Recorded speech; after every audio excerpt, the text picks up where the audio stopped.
All right, a tough group, Ajay, for India to be in, isn't it? Australia, West Indies, Pakistan, they'll all fancy their chances at the title. And India will have to beat at least two of them. Of course, there's one match against a qualifier, but these are the teams you have to beat to get into the knockouts. It is a tough pool, and I mean, all of us expecting India to go on to win the tournament. Yes. And I'm sure, you know, the team looks at it that way as well. So if you're a team that's looking to win the tournament, you shouldn't be worrying about the pool. Yes. But yes, if you're a team that is hoping to get into the semi-finals or get into that knockout stage. Because we haven't made it in the last few We haven't, but this format allows actually weaker teams to beat any side. Yeah. So, you know, that's our hope. And so you're saying India is the weaker team? No, you said that. I did. No, I mean, of course, on form, yes, we are a weaker side.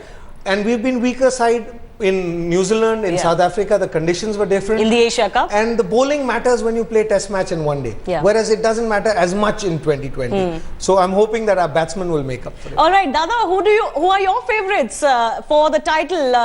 The teams that will be the biggest opposition to India? Yeah, it's a tough group. It's a very tough group. Bangladesh will also be handy in these conditions with Saqib ul Hasan back. Don't write them off. I'm not saying they'll beat India. They've beaten India in the past in the Asia Cup or beaten big teams in the past in the Asia Cup. They have the spinners to bowl in these conditions, so they can also be handy. And so looking at the other three teams, India, Pakistan, West Indies and Australia, it's a pretty tough group. But then when you come and play a World Cup, when you want to win a World Cup or do well in a World Cup, you have to beat the big teams. All right, Nikhil, let me put this question another way. What do you think is the biggest problem for India when it comes to teams, against teams like West Indies, Pakistan and Australia? They haven't beaten West Indies. They, you know, just lost to Pakistan as well. Australia, they've only won once against. These are not teams they've done that well against. Well, I guess the conditions change now. You know, we're literally playing in our own backyard where the ball gets on to the bat for the batsman. You know, it's not but going will past these conditions really be that alien to the West Indians or to the Australians? They play so much IPL. I know they do, but you know, it's all about raw pace when it comes to, you know, when you're playing against India, where the quicker bowlers can come and trouble the Indian batsmen when they need to start getting runs off the back foot. Vis-a-vis when you're playing in your own backyard, you can get runs off the front foot as well. So I don't see it that big a problem. Like Ajay said, you know, once you're playing in your own backyard, we look at the batting to come solid. And some of our star players, you know, Yuvraj has done well in every single World Cup that he's played. Look at some of those averages India has. Exactly. You know, they're all in the early 30s. In fact, we form one of the best batting lineups when we look at averages in the T20. So if the batting fires, yes, there's not going to be any issue. Saurav Ganguly, Ajay Jadeja and Nikhil Chopra with us on the show. Dada, let's talk about MS Dhoni. Would you agree that he's under immense pressure in this event, given the recent run of losses for India and the poor record in the World T20 after that first title? Yeah, he will be under pressure to perform. I don't see a pressure for him for his place as captain or as a player in this squad till the World Cup. So I don't think he will be under that pressure. He'll be obviously under pressure to do well, as all teams do. You know, when you come as whether in Australia, West Indies, Pakistan, South Africa, come into a big tournament, they want to win, so there's a pressure of winning.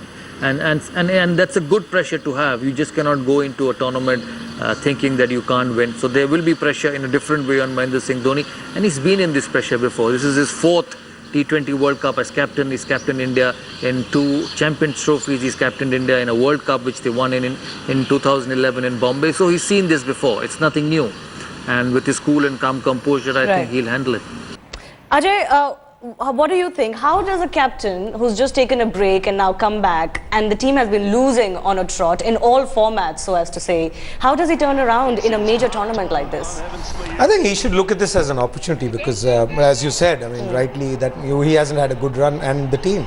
You beat Pakistan in a World Cup game, it washes away a lot of your sins. So, you know, he should look at this as an opportunity. All right. And I think to turn it around, he doesn't really need to turn it around. To be honest, when we play in South Africa and New Zealand, whether it is, you know, today or it was 10 years ago or 20 years ago, there was only a brief period when, you know, we had the greatest of Indian batting lineup that you had, that you were able to compete with teams abroad.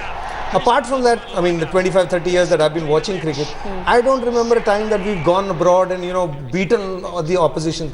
You know, except for that little period where, you know, Saurabh was, I think, the captain, and Rahul Dravid, Tendulkar, Virendra Sehwag, and these are all-time greats, and you've lost them all. So I think this is a different thing. You think he has the team to beat the rest? I think he's got the team at the moment the best that he can have, and these guys are good enough to go on to win this tournament. There's nothing that is short.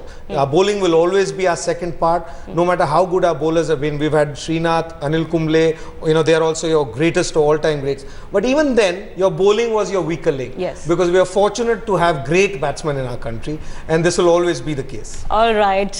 Bowling definitely is the weaker link. Perhaps the weakest it's been in a long, long time. Bhuvneshwar Kumar, Varun Aaron, Mohammad Shami not really turning out to be wicket-taking options or even economical options for India. So that will be a worry. But as Ajay just said, the batting can suffice for perhaps the weakness in the bowling department, and we'll hope for our big run makers to score. Thanks a lot, Saurav Ganguly, Ajay Jadeja and Nikhil Chopra for joining us. These three gentlemen will be with us through the World T20. Let's remind our viewers that you can tweet us with the hashtag #BattlegroundT20 and any of the handles that we have put up on the screen. You can ask specific questions of our guests, and we'll try to take as many of them as possible. Goodbye for now.